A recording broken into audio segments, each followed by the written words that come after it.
കപ്പൽ എന്നും കൗതുകം ഉണ്ടാക്കുന്ന ഒരു കാഴ്ചയാണ്. ആഴക്കടലിൽ തല ഉയർത്തി നിൽക്കുന്ന കപ്പൽ കാണാനും യാത്ര ചെയ്യാനും ആഗ്രഹിക്കുന്നവരാണ് നമ്മളിൽ പലരും. എന്നാൽ എറണാകുളം ആലുവക്കാർക്ക് കപ്പൽ കാണാൻ നടുക്കടലിലൊന്നും പോകേണ്ട. ആലുവയിൽ ഒരു കിടിലൻ കപ്പലുണ്ട്. എന്നാൽ നമുക്കൊന്ന് കണ്ടിട്ട് വരാം.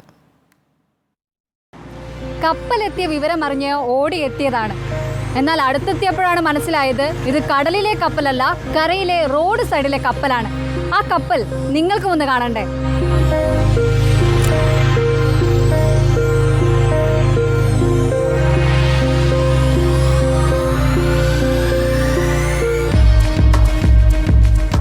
(1650) ചതുരശ്ര അടി വിസ്തീർണവും 31 അടി ഉയരവുമുള്ള കപ്പലാണ്. ആലുവ പ്രിയദർശിനി റോഡിലൂടെ പോകുന്നവർക്ക് സല്യൂട്ട് നൽകി ഈ കൊച്ചു കപ്പൽ തലയുയർത്തി നിൽപ്പാണ്. കടുങ്ങല്ലൂർ ഗോപുരത്തിങ്കൽ ജെയ്സൺ നിർമ്മിച്ചതാണ് ഈ കപ്പൽ. കെട്ടിടം നിർമ്മിച്ചു നൽകാൻ വാങ്ങിയ 4 സെന്റ് സ്ഥലത്ത് ബിൽഡിങ്ങിന്റെ പണി പകുതിയായപ്പോഴാണ് കപ്പൽ മാതൃകയിൽ കെട്ടിടം നിർമ്മിച്ചാലോ എന്നൊരാശയം ജെയ്സന്റെ മനസ്സിൽ വന്നത്. ഇംഗ്ലീഷിലെ വി ആകൃതിയിലാണ് സ്ഥലത്തിന്റെ കിടപ്പ്. സ്ഥലത്തിന് അനുയോജ്യം കപ്പൽ കെട്ടിടമാണെന്ന് ഉറപ്പിച്ചു. ഇതിനായി ആദ്യം പണിത കെട്ടിടത്തിന്റെ പകുതിയും പൊളിച്ചു. ആശയം പണിയുന്നതിന് മുൻപേ തോന്നിയിരുന്നെങ്കിൽ ഇതിലും അടിപൊളിയാക്കാമായിരുന്നു.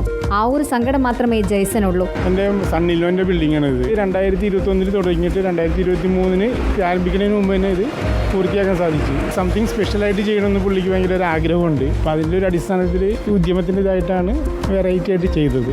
എൻ്റെ വീട് കെട്ടിടത്തിൻ്റെ താഴെ തന്നെയാണ്. ഞാൻ ഇതിൻ്റെ ഫൗണ്ടേഷൻ ഇടുമ്പോൾ പോലെ ഞാനുണ്ട്. കാരണം ഇതൊക്കെ അന്ന് പോലെ എനിക്ക് ഇഷ്ടപ്പെട്ടു ചോദിച്ചു പറഞ്ഞു. ജെയ്സനോട് ഞാൻ ചോദിച്ചു, മോനെ എനിക്കിങ്ങനെ. അപ്പോൾ അവൻ സന്തോഷത്തോടു കൂടി തന്നെ എന്നോട് പറഞ്ഞ് ചേട്ടൻ അവിടെ ഇരുന്നോളാൻ പറഞ്ഞ് തന്ന്. ജെയ്സനെ ഒരുപാട് ബുദ്ധിമുട്ടിച്ചു അവൻ്റെ മനസ്സിലെ ആഗ്രഹം നിറവാക്കാനായിട്ട്. ആ പുള്ളിയുടെ ആഗ്രഹം സഫലമായത് ഇപ്പോഴാണ്. ഇന്നലെ പോലെ പുള്ളി വളരെ ഹാപ്പി ആയത്. കാരണം വെച്ചിട്ടുണ്ടെങ്കിൽ അത്രയും മുടക്കിയെത്തിയ ഒരുപാട് നിയമപരമായിട്ട് പുള്ളി കഷ്ടപ്പെട്ടിട്ടുണ്ട് ഇതിനെപ്പറ്റി. അവൻ്റെ മനസ്സിലെ ആഗ്രഹം സഫലമായല്ലോ. കേരളം അറിഞ്ഞു, അവനെ മലയാളീസ് അറിഞ്ഞു, ആലുവക്കാർ അറിഞ്ഞു എന്നുള്ളതാണ്. ജെയ്സന് ഭയങ്കര സന്തോഷം, ഹാപ്പിയാണ്. ജെയ്സന് അപ്പച്ചനും ഇപ്പോൾ ഹാപ്പിയായി. 2 നിലകളിലായി 5 കടമുറികൾ. ജെയ്സൺ തന്നെ ഡിസൈനും ഇന്റീരിയറും ചെയ്തു. പഴയ സ്റ്റിയറിംഗ്, മുന്നിലും വശങ്ങളിലും പിടിപ്പിക്കാനുള്ള ഗ്രില്ല്, ഗ്ലാസ്, റഡാർ, ആന്റിനകൾ തുടങ്ങിയവ സംഘടിപ്പിച്ചു. എല്ലാം ചേർന്നതോടെ ലക്ഷണമൊത്ത കൊച്ചു കപ്പൽ റെഡി.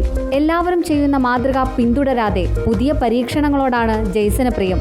മൂന്നാറിൽ ഇതിലും കൗതുകം തോന്നിപ്പിക്കുന്ന കിടിലം ഒരു കെട്ടിടത്തിന്റെ പണിപ്പുരയിലാണ് ജെയ്സൺ ഇപ്പോൾ. ഇനി കപ്പൽ കാണാൻ നടുക്കടലിലേക്കൊന്നും പോകേണ്ട. ആലുവ പ്രിയദർശിനി റോഡിലേക്ക് എത്തിയാൽ മതി. കപ്പൽ കാണുകയും ചെയ്യാം, മുന്നിൽ നിന്ന് അസല് ഫോട്ടോയും എടുക്കാം. വീഡിയോ ജേർണലിസ്റ്റ് വിജയ് CP-ക്കൊപ്പം reporter Anjali Sreejitharaj, in reporter, Kochi.